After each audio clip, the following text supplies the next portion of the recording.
Good morning, mwadzuka bwanji konse kumene inuyo muli. Ngati muli pagulu, ka volume kumungu katsitsa pang'ono kwa mwina wa 30 seconds, okay? 30 seconds, okay? Chifukwa zikuoneka zoti a Trump afuna atitukwanitse, okay? Chabwino. A Trump akumutukwana munthu wina wake.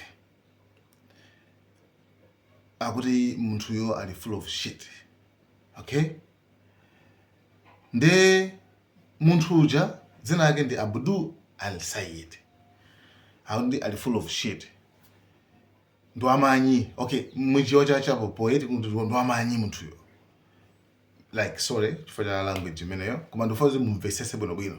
Abdul al-Sayed, can you believe this? This could only happen to me. Abdul al-Sayed, lovely gentleman. He's a man of hate. And now he's going around saying, no, I love everybody. He doesn't love everybody. Put him in office. You're going to find out what he loves. He doesn't love Israel. He doesn't love Jewish people. He hates them. He hates them with a passion that burns in his heart, and there's not a frickin' thing he can do about it. There's not a thing he can do about it, because he hates them. When I watch Abdul, he's full of shit.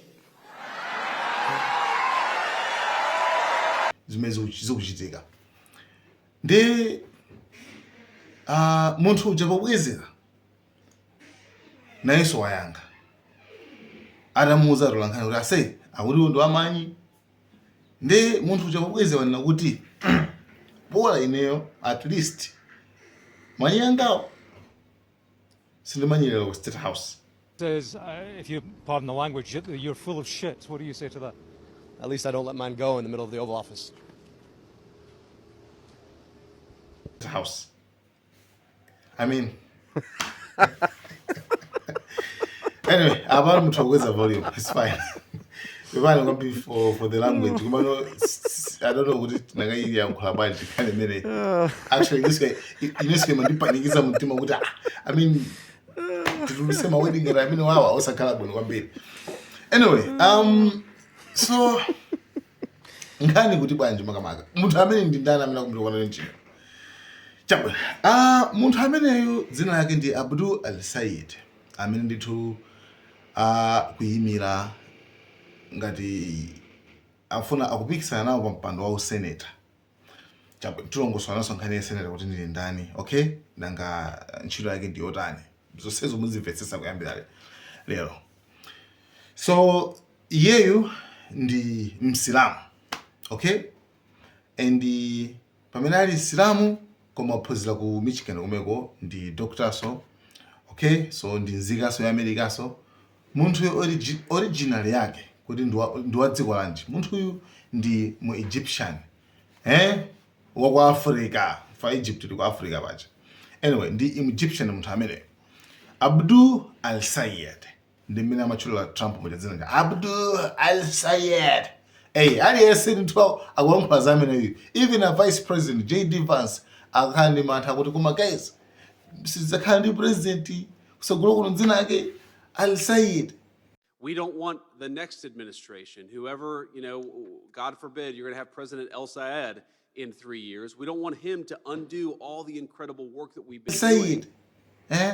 Meaning it's like okay, America nthawi mbiri timawuzana nkhani kuza ndi tisamawada anthu ena chifukwa cha chipembedzo chawo, chifukwa cha mtundu wawo. Koma amwene mukapanga check bwinobwino zimapeza zoti America ili pa number 1 imawada anthu chifukwa cha chifukwa cha chipembedzo chawo, chifukwa cha mtundu wawo.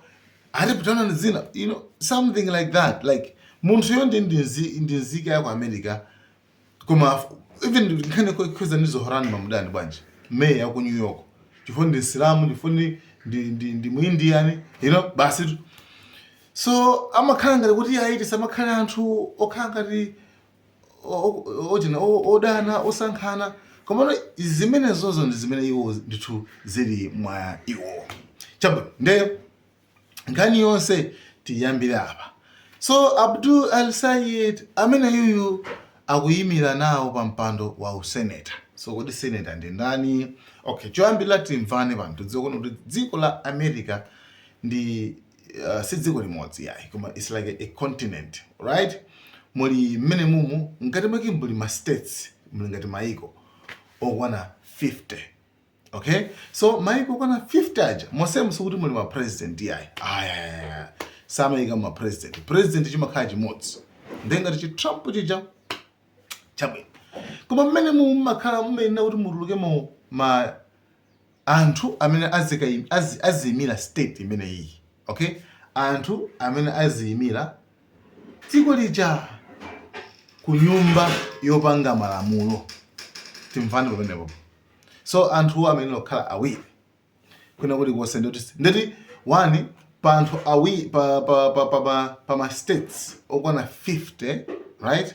Ma states okwana 50 ndiye kuti konse kumene utuluka awiri ndoti osewa ndoti amayenera kuti akwane 100.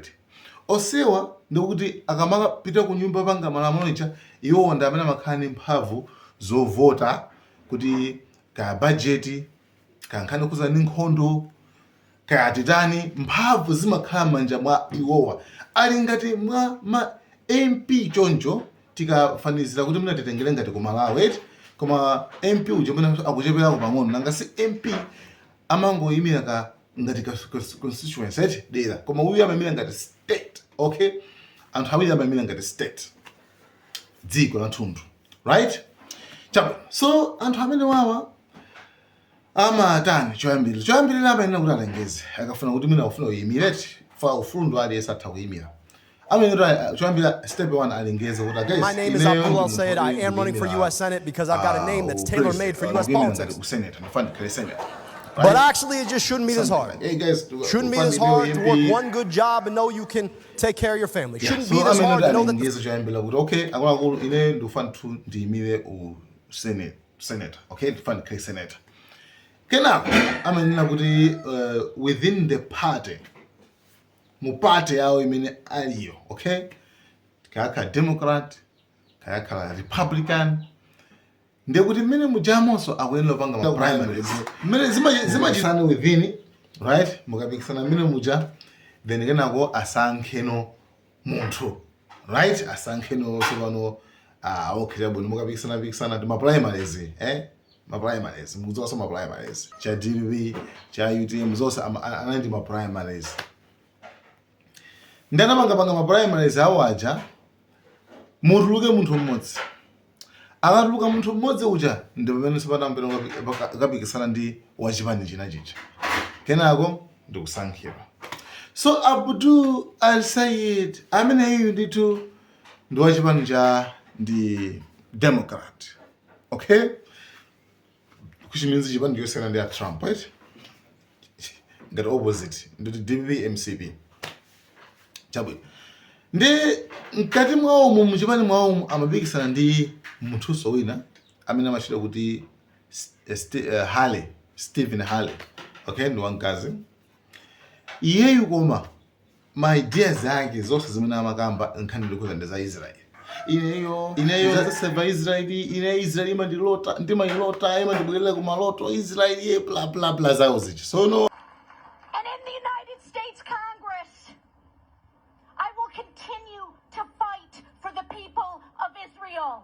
I will continue to fight for Israel's existence. Israel comes to me in my dreams. I see Israel's future, and I know that Israel will continue to exist for the Jewish people. Okay, anthu akomika panopa azindikira atopa aona kuona kuti no izi chedwesa zomangoti Israel tofuna anthu amene azika America first.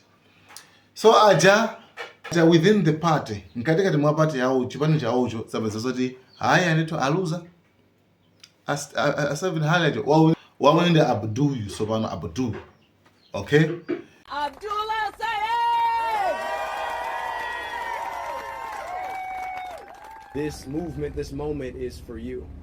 And I just can't say how grateful I am to have earned the votes that we got We took So on. amene yukongotsala ndi You're not supposed to Kuti, be able to beat $70 million of outside level spending. yomalizira My colleague akakumana and ndi friend, Rogers, okay? Congressman Mike Stevens, we shared Rogers a great amene wachipani cha conversation. Trump. Amene wasopano amene apikisane akapikisana akawina kenako sopano apite no ku nyumba yopanga malamulo, right? So nkhani imeneyo tiona kuti zikhale bwanji kutsogolo kuno,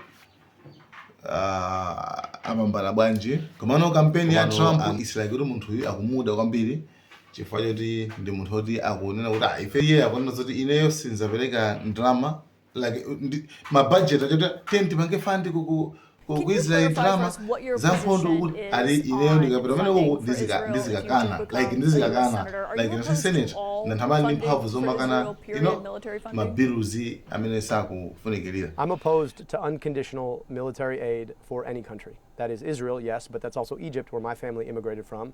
That's Pakistan, that's Saudi Arabia, that's UAE. And that's not because of a focus on what's happening anywhere except for a focus on what's happening.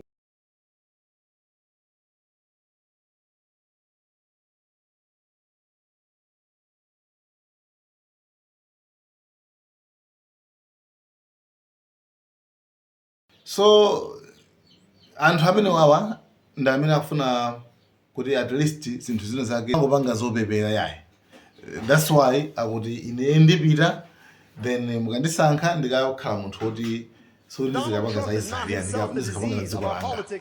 He's just Okay? one more symptom of the disease of our politics. Osatiso za Egypt so The disease is the system that allows big I'm gonna hand corporations, Trump. billionaires, You see? special Just interests like like the Zohran AIPAC to level. buy and sell politicians to do their bidding instead of ours. We have to pay more for all we pay for.